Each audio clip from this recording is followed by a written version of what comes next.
Bonjour tout le monde. Alors, pour débuter vos apprentissages en euh, conception assistée par ordinateur, je vais aujourd'hui vous faire une démonstration virtuelle pour être en mesure de faire des exercices de votre côté en classe à partir du logiciel de conception 3Shape.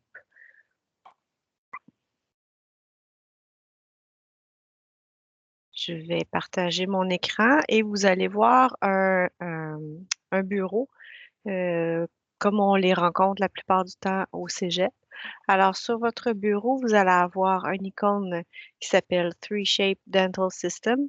On va aller ouvrir ce logiciel-là. Et aujourd'hui, l'exercice que je vous propose va être réalisé à partir du modèle 211.1, donc le premier modèle que vous avez fabriqué, où on a deux préparations, une sur une latérale 22 et sur la 27.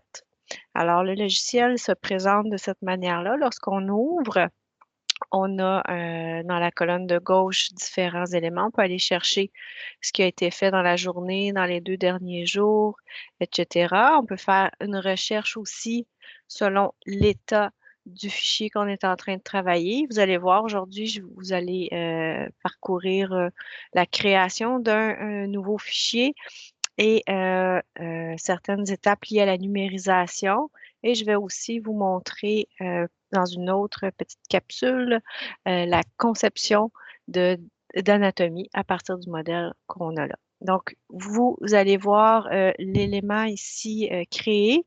On a une icône associée à cet élément-là et on va le retrouver juste ici en haut qui va nous permettre de créer une nouvelle commande.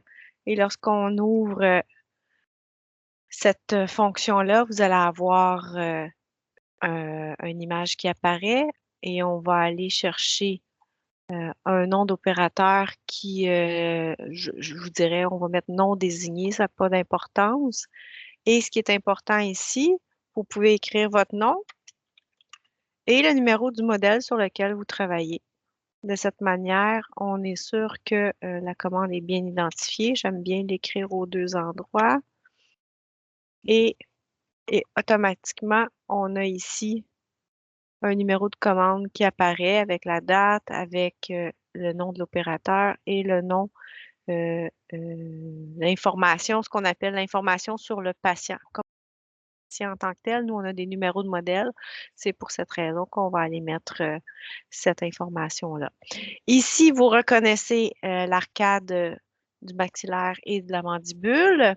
Et ce qu'on doit faire à partir du modèle sur lequel on doit travailler, on va aller sélectionner les dents qu'on va devoir travailler. Alors, dans le cas présent, j'ai une 22 et une 27, une deuxième molaire. On les sélectionne en faisant un clic gauche, un seul, pour que la dent devienne en rouge. Et dans le menu de droite, ici, on a toute une série d'options de fabrication de prothèses différentes. Alors, aujourd'hui, va simplement cliquer sur Anatomie et vous allez voir un menu qui apparaît. On a toutes sortes d'options et automatiquement, on va aller sur la couronne qui est ici. Là, on nous dit que la couronne va être faite en zircone. Nous, on va aller faire une petite modification en allant sur le petit plus vert à droite et on va aller sélectionner comme matériau, au lieu de la zircone, on va aller chercher la cire. Donc, wax. Vous pouvez sélectionner une couleur comme vous voulez. On ne se casse pas la tête. C'est pas vraiment ça qui est important aujourd'hui. Alors là, le logiciel sait qu'on va avoir deux couronnes à faire et nous, on va devoir faire quelques étapes supplémentaires pour pouvoir lui donner toute l'information dont il a besoin. Entre autres, on va lui dire ce qu'on a comme matériel pour faire le scan de notre cas. Alors, le type d'objet, on a le choix entre un modèle, on peut scanner une empreinte ou on peut recevoir une empreinte numérique directement du cabinet du dentiste. Aujourd'hui, on va travailler sur un modèle Antagoniste, est-ce qu'on a un modèle antagoniste? Non, on n'en a aucun. On pourrait avoir un modèle. On pourrait avoir un registre d'occlusion. On demande aux patients de fermer les dents ensemble avec un matériau empreinte entre les deux arcades et on prend un enregistrement de ça. C'est ce qu'ils appellent un mordu antagoniste. Ou sinon, comme nous, on n'en a aucun. Aucun antagoniste. On y va avec ça.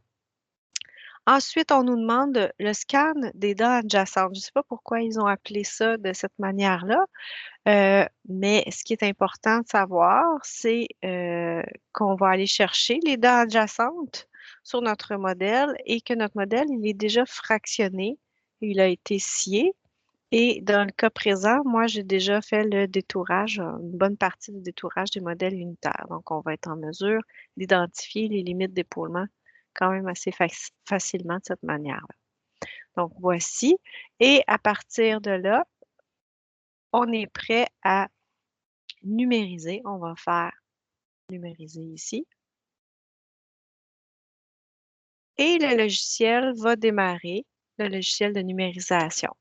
Là, je ne vous fais pas une démonstration de numérisation en tant que telle, puisque lorsqu'on fait une numérisation, ça demande des manipulations à l'extérieur du cours.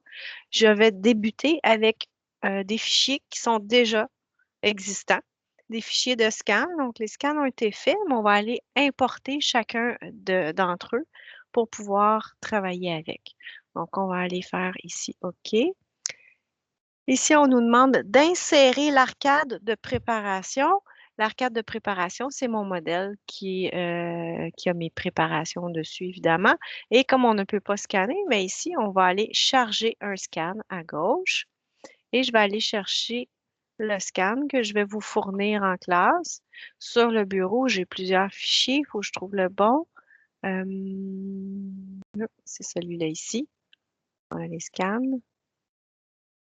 On va aller chercher ici dans Auxiliary Scan Directory. On a deux scans qui existent. Un premier qui s'appelle Scan Passive Multi-Die. Ce n'est pas celui-là dont j'ai besoin pour le moment. Ce que je veux, c'est le modèle du haut qui a une préparation et c'est pour ça qu'il s'appelle Upper Prep. On fait ouvrir et vous allez voir apparaître l'image de mon modèle 211.1. Là, je le fais bouger. Pour faire bouger votre modèle comme ça dans l'espace, vous devez enfoncer le bouton de droite de la souris et vous pouvez, en déplaçant la souris, faire bouger votre modèle comme ça ici. Donc ça va me permettre de bouger mon modèle. L'étape suivante, c'est qu'on doit aller identifier les préparations sur notre modèle pour que le logiciel soit en mesure de les reconnaître. Donc, en premier, sur la 22, avec le bouton de gauche de la souris, vous allez appliquer un petit bouton comme ça ici, en plein centre de l'épaulement au buccal de la préparation. Et ensuite, on va faire plier notre modèle et on va faire la même chose pour la 27. Et de cette manière-là, le logiciel sait que nos préparations sont situées où dans l'espace.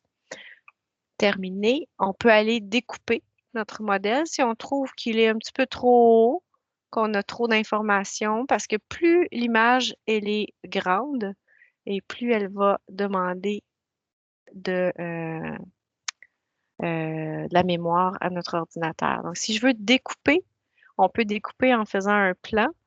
Je vais aller de droite à gauche. Je vais enfoncer le bouton de gauche de ma souris. Je laisse enfoncer et vous voyez, je fais une ligne comme ça.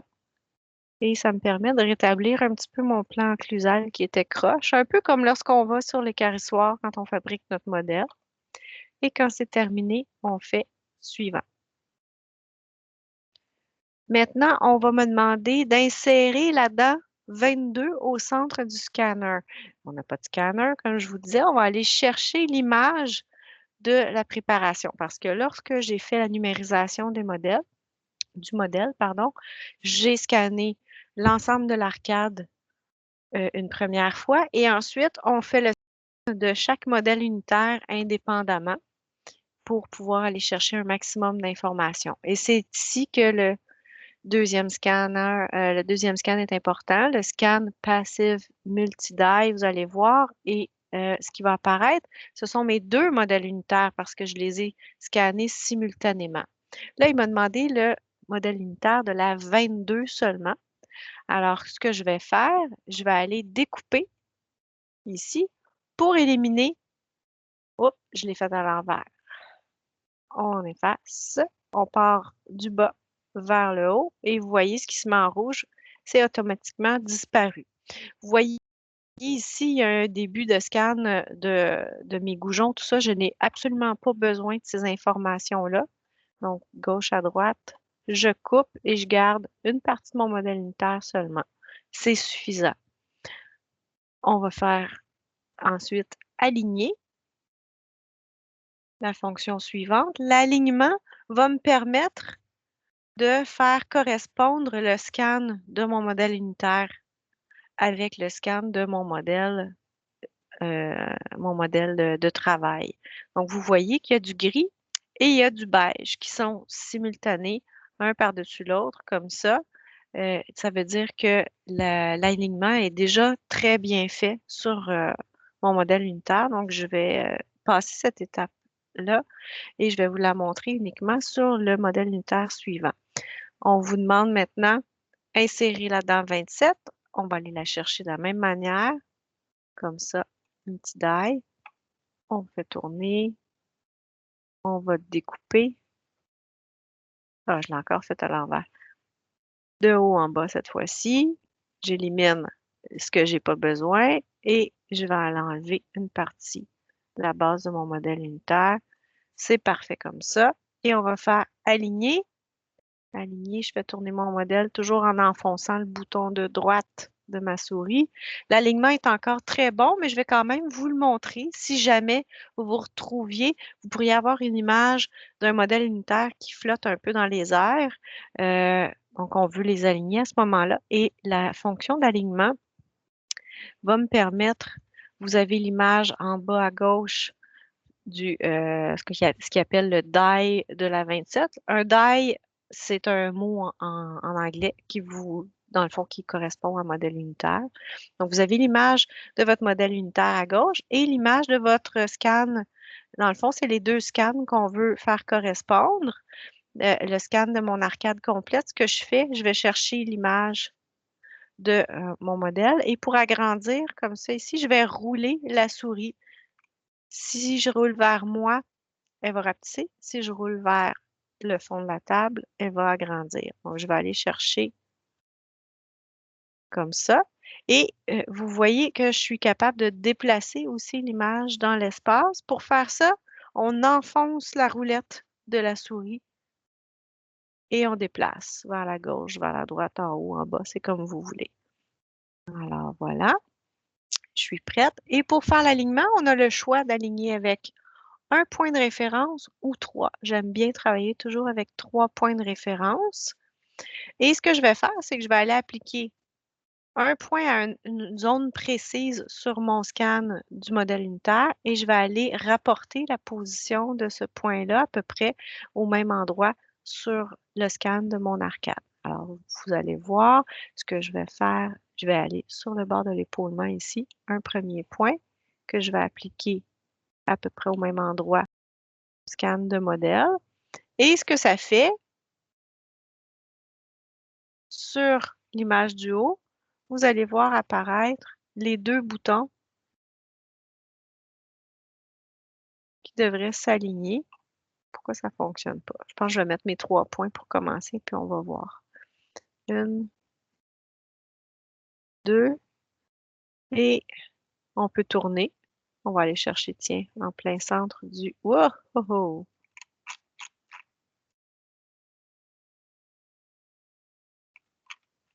En plein centre de la surface occlusale. Ah, voilà. Une fois que les 3 points sont appliqués là, mon alignement se fait. Vous voyez que les balises n'arrivent pas exactement à égalité. Je peux les saisir avec le bouton de gauche de ma souris. Je saisis une des deux et je l'amène vis-à-vis l'autre. et l'image revient toujours à sa position initiale à chaque fois. Et la troisième est parfaitement bien alignée et on voit que mon alignement, il est parfait. Il y a du gris, il y a du beige à peu près en même quantité. Donc, je peux faire cliquer sur suivant et je suis prête à passer à l'étape suivante qui est la conception de mes, mes morphologies. Donc, on clique sur conception et le logiciel de conception va démarrer.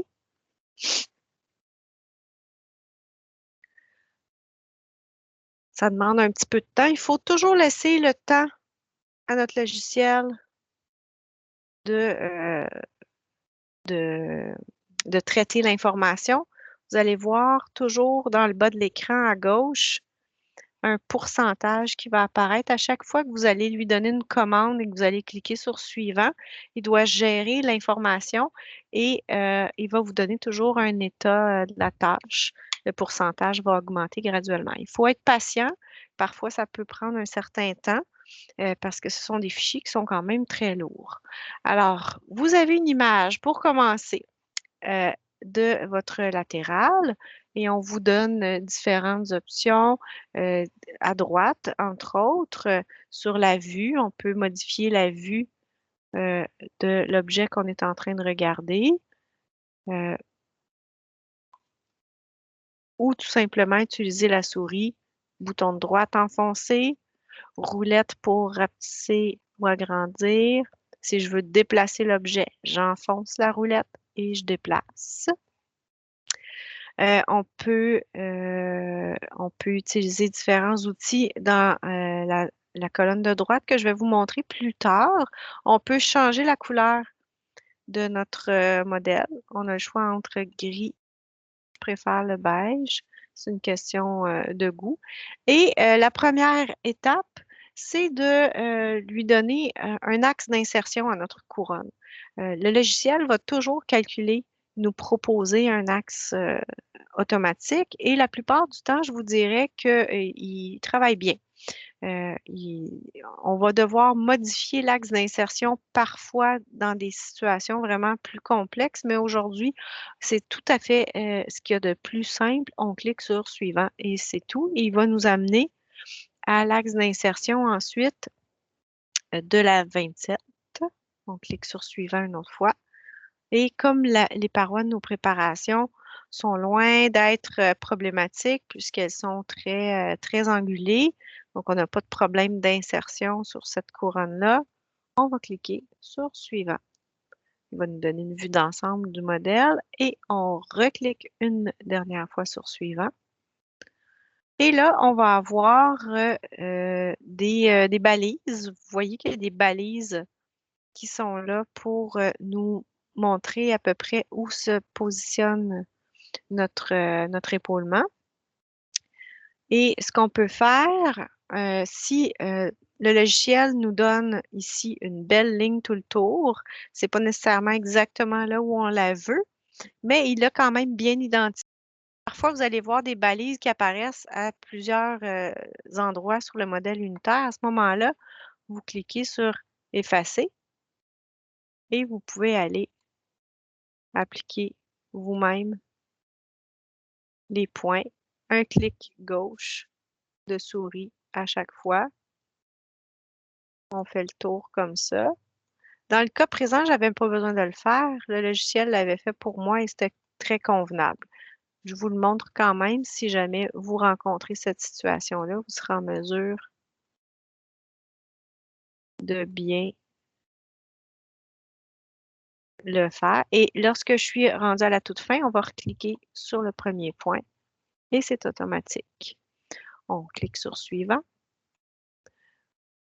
On va aller travailler au niveau de la molaire. La molaire, ici, j'ai intentionnellement laissé un petit bout de parodonte pour qu'on puisse faire l'exercice aussi de bien identifier. Donc, on va effacer.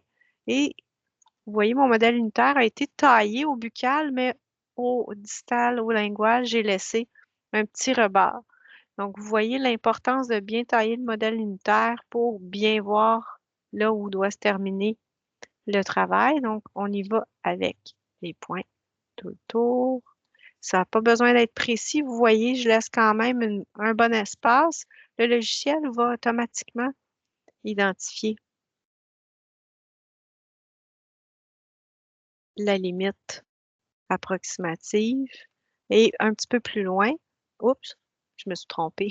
Je suis pas au bon endroit. On recommence. Donc, ce que je disais, c'est que le logiciel va nous donner la possibilité, à l'étape suivante, de retravailler la limite pour vraiment s'assurer d'aller finir notre couronne au bon endroit. Comme ceci.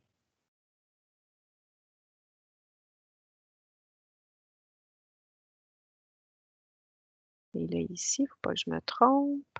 C'est pas très clair. Et voilà. On clique sur Suivant. Et ensuite, le logiciel va me demander quel espace je veux laisser entre ma couronne et mon modèle unitaire. Parce qu'il faut comprendre que lorsqu'on fait une couronne, elle va être cimentée dans la bouche du patient, elle va être collée. Et la colle qui va être utilisée pour fixer cette couronne-là en bouche, elle a une certaine épaisseur et on doit créer un petit vide à l'intérieur de notre couronne pour permettre à ce ciment-là de bien pouvoir aller faire son travail d'adhésion. Le ciment va être appliqué au niveau de la préparation, mais jamais au niveau des épaulements, parce que l'épaulement, son rôle, c'est de sceller la couronne en place. Donc, l'espaceur qu'on va aller appliquer ici, le paramètre d'espacement, va s'appliquer uniquement à peu près, je vous dirais, 1 millimètre au-dessus de l'épaulement. Donc, ici, on va laisser le logiciel le faire automatiquement pour nous. Et vous allez voir apparaître une petite couche blanche sur toute la surface. Mais il faut comprendre que cet espace-là ne sera pas appliqué à toute la surface, mais vraiment juste à la préparation. Maintenant, j'ai cliqué sur Suivant et mon modèle est disparu. Il est là. J'ai rapetissé, on l'agrandit et je suis rendue à l'étape de conception de l'anatomie. Alors, ce qu'on a ici, c'est une proposition par le logiciel. Il nous propose une dent, une forme de dent. Et évidemment, vous voyez très bien que ça ne fait pas l'affaire. C'est pas très joli. On peut se permettre d'aller ici, on a une librairie de morphologie qui nous permet d'aller chercher des formes différentes de dents. On a des dents plus ovoïdes, plus allongées. On peut changer comme ça. Vous voyez, on va aller chercher une forme comme on la veut. Tiens, on va s'amuser avec nos différentes options. On peut aller voir ce qu'on a imité l'autre côté. C'est une dent qui est relativement euh, rectangulaire. Et lorsqu'on est satisfait de la forme générale, je veux dire, on clique sur OK. Évidemment, la couronne qui est là, ça va pas, là. Il y a bien des choses à corriger. On va aller sur l'option sculpter ici. On a plusieurs outils qui sont mis à notre disposition. Le premier outil que j'aime bien utiliser en commençant, c'est celui avec la petite étoile, comme une baguette magique, là. C'est l'outil placement automatique. Il va aller positionner la dent là où c'est le plus avantageux pour elle de se placer. Mais avant de faire ça, on voit que la couronne, pour l'instant, elle est bien adaptée sur l'épaulement. On va aller la détacher. Ah non, elle n'est pas attachée. OK, on va être correct. On va cliquer sur placement automatique. On va appliquer ça. On appuie sur le triangle vert et vous voyez, la forme de la dent automatiquement se corrige et il va aller chercher une forme qui est très similaire à la dent qui est à imiter. Là, il y a encore des petites modifications à apporter, mais tout de même. Donc ça, c'est quand même intéressant comme outil. On pourrait ensuite aller avec les différents outils qui sont là. Il y en a plusieurs. Le premier ici, transformation individuelle, c'est un outil, vous voyez, qui me donne plusieurs balises qui me permettent d'allonger ou raccourcir la dent. La balise qui est en vert, la balise qui est en rouge me permet de faire des rotations. Je peux élargir ou rendre plus étroite ma dent. Et je peux aussi travailler au niveau des coins, juste aller élargir au niveau du bord incisif. Je peux m'amuser comme ça. Et quand je tourne ma dent, vous voyez que je peux aussi travailler en vue incisive dans l'axe, aller corriger l'axe. Je peux aller corriger l'inclinaison de ma dent aussi, comme ceci. Il y a plusieurs possibilités et ça, c'est à vous de vous amuser avec ça pour voir qu'est-ce qui vous convient davantage. Ensuite, le deuxième outil, morphing individuel. Je clique là-dessus et ce que ça me donne, c'est des petites poignées finalement qui vont me permettre d'aller retravailler uniquement des zones spécifiques. Par exemple, ici, vous dites, oh, le collet n'est pas assez bombé, je voudrais avoir un petit peu plus bombé. Donc, on va aller regarder d'abord sur notre menu en bas. Pour chaque outil, vous allez avoir un menu déroulant. Et ici, ça me donne le diamètre de mon outil. Fait que vous voyez que ce qui est en bleu avec quadrillage, c'est la zone qui va être saisie, hein. C'est comme une petite paire de pinces hein, sur l'image de l'icône. Fait qu'imaginez, la paire de pinces va être la dimension du quadrillage et le cercle en vert, c'est la zone qui va être impactée par la modification. Fait que là, ici, c'est peut-être un peu gros. On va aller diminuer et vous allez voir ici, si je saisis ma dent, je suis en mesure de l'épaissir. Là, évidemment, c'est pas beau ce que j'ai fait. Et à chaque fois que vous faites une manipulation comme ça, vous dites, oh non, c'est pas ça que je voulais faire, vous avez toujours la possibilité d'annuler, comme ceci. Ensuite, on a le couteau à cire, l'outil qui est comme une canne de peinture en vaporisateur. Les outils, on peut ajouter, on peut enlever et on peut lisser. Ça ressemble beaucoup à faire du modelage en cire, mais avec une souris au lieu de la spatule électrique. Donc, si je vais ajouter, vous avez toujours le diamètre de l'outil qui peut être variable. Donc, ici, mon diamètre est à 1,04 mm, mais je peux aussi l'augmenter comme bon me semble. Il faut toujours penser à ce qu'on doit faire, hein. C'est comme quand vous choisissez le bon outil pour faire du modelage. Et ensuite, c'est l'amplitude de la goutte de cire qui va être ajoutée ou enlevée ici. Donc, à chaque fois que je vais faire, il va y avoir 40 microns de cire qui s'ajoute. Je peux en ajouter moins à la fois, un tout petit peu ou beaucoup. Il y a une épaisseur qui s'est créée. On voit le petit bouton que ça crée à chaque clic. Et on peut aussi travailler en continu. On garde le bouton de gauche enfoncé, puis on y va. Vous comprendrez que cet outil-là, il faut y faire attention. Il ne faut pas y aller trop fort. OK. On peut retirer la cire de la même manière et on peut aller lisser avec l'outil de lissage. C'est l'équivalent de passer une flamme, si vous voulez, sur votre cire et ça va aller adoucir la surface. Et voilà.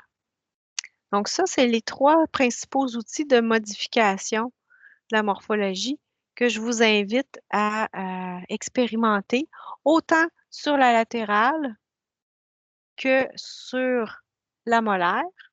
Là, ici, la molaire, j'ai fait suivant. Elle me dit que ce qu'on me propose est en dessous de l'épaisseur minimale du matériau parce qu'on veut être capable de l'usiner. Tous les petits points que vous voyez en rouge, c'est parce que la couronne est trop mince. Alors, est-ce que vous voulez appliquer l'épaisseur minimale? Absolument. Sinon, vous allez avoir des trous dans votre couronne. On fait oui pour tous et on le laisse aller, 80%. C'est bon. Et on peut faire le même travail avec la molaire. On peut aller s'amuser à aller la modifier. J'ai passé tout droit ici. J'ai cliqué une fois de trop. Donc, quand on passe tout droit, vous avez toujours précédent, suivant et vous avez toujours un petit triangle sur la dent qui est en train d'être travaillé. Là, ici, j'ai la 22. Moi, je veux travailler à la 27. Je peux aller cliquer dessus comme ça et automatiquement, je peux aller travailler sur ma 27 et m'amuser avec ça. Alors, je vous laisse expérimenter ces différents petits outils. Il y en a plusieurs autres, mais on va se concentrer sur ceux-ci pour le moment. Et j'espère que vous allez attraper la piqûre, tout comme moi, pour la CFAO.